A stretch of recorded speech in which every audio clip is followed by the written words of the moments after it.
എറണാകുളം അയ്യൻകുഴി നിവാസികൾ തെരഞ്ഞെടുപ്പിൽ ആർക്കും വോട്ട് ചെയ്യുന്നില്ലെന്ന തീരുമാനത്തിലാണ്. ഇവിടെയുള്ള 40-ലധികം കുടുംബങ്ങൾ പെരുവഴിയിലാണ്. പുനരധിവാസവുമായി ബന്ധപ്പെട്ട് BPCL കമ്പനി അയ്യൻകുഴി നിവാസികളുടെ സ്ഥലം ഏറ്റെടുക്കാത്തതാണ് പ്രതിസന്ധിക്ക് കാരണം. പ്രശ്നങ്ങൾ പരിഹരിച്ചില്ലെങ്കിൽ തെരഞ്ഞെടുപ്പിൽ ആർക്കും വോട്ട് ചെയ്യില്ലെന്നും അയ്യൻകുഴി നിവാസികൾ പറഞ്ഞു. BPCL അവഗണനയിൽ പ്രതിഷേധിച്ച് രണ്ടാം ഘട്ട സമരത്തിനും ഇന്ന് തുടക്കമാകും.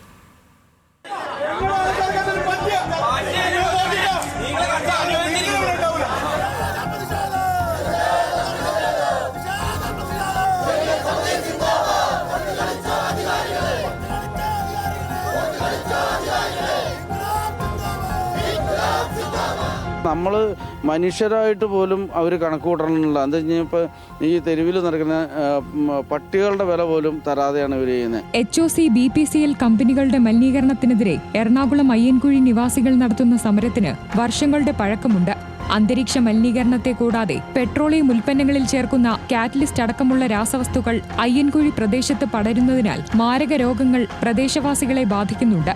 ആ സമയത്താണ് 2025 ജൂലൈ 8-ന് BPCL-ലുണ്ടായ സ്ഫോടനത്തെ തുടർന്ന് 40-ലധികം കുടുംബങ്ങളെ അയ്യൻകുഴിയിൽ നിന്ന് സമീപത്തുള്ള ഹോട്ടലിലേക്ക് മാറ്റി പാർപ്പിക്കുന്നത്. അയ്യൻകുഴി നിവാസികളുടെ പുരയിടവും സ്ഥലവും നാശത്തിന്റെ വക്കിലാണിന്ന്.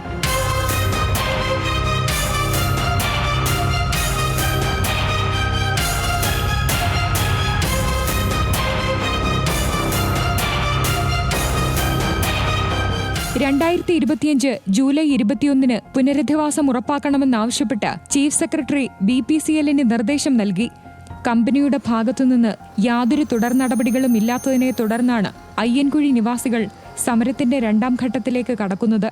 ഈ സംസ്ഥാന ഗവൺമെന്റിന് ഞങ്ങളുടെ മേല് ഉത്തരവാദിത്തം ഇല്ല എന്നുള്ള ജീവനും സ്വത്തിനും സംരക്ഷണം നൽകേണ്ടത് സംസ്ഥാന ഗവൺമെൻറ്റാണ്. ഇവിടെ ഒരു വ്യവസായ വകുപ്പ് മന്ത്രി രാജീവ് സാർ ഇവിടെയുണ്ട്. ഇന്ന് വരെ ഞങ്ങൾ 45 കുടുംബങ്ങൾ തെരുവിലായിട്ട് ജൂലൈ 8-ാം തീയതി തെരുവിലായിട്ട് ഇന്നിപ്പോൾ നവംബർ 26 ആയി. ഇത്രയും ദിവസമായിട്ട് ഇതുവരെ ഞങ്ങളുടെ പ്രശ്നങ്ങൾക്ക് യാതൊരു പരിഹാരവും ഞങ്ങളുടെ അടുക്കലേക്ക് ഇതുവരെ എത്തിയിട്ടില്ല. BPCL-ലെ സ്ഫോടനത്തിന് ശേഷം താമസസ്ഥലം ഉപേക്ഷിച്ചെങ്കിലും കൃത്യമായ നഷ്ടപരിഹാരം അയ്യൻകുഴി നിവാസികൾക്ക് ലഭ്യമായില്ല. 45 കുടുംബങ്ങൾ താമസിക്കുന്ന 9.5 ഏക്കർ സ്ഥലം BPCL കമ്പനിയെക്കൊണ്ട് ആരേറ്റെടുപ്പിക്കാൻ തയ്യാറാകുന്നുവോ അവർക്ക് വോട്ട് ചെയ്യുമെന്നും അയ്യൻകുഴി നിവാസികൾ പറയുന്നു. ആരാണ് ഞങ്ങൾ സഹായിക്കുന്നത് അവർക്കായിരിക്കും ഞങ്ങളുടെ വോട്ട് എന്നുള്ള നിലപാടിൽ ഞങ്ങൾ അയ്യൻകുഴിക്കാർ 45 കുടുംബങ്ങളും ഒരു സ്റ്റാൻഡിൽ നിൽക്കാൻ തീരുമാനിച്ചിരിക്കുകയാണ്. അവരെന്താ ചെയ്യണം നോക്കട്ടെ, അത് ഞങ്ങൾക്ക് ഉള്ളൂ. മനുഷ്യാവകാശ ലംഘനമാണ് ഇവിടെ നടക്കുന്നതെന്നാണ് ആരോപണം.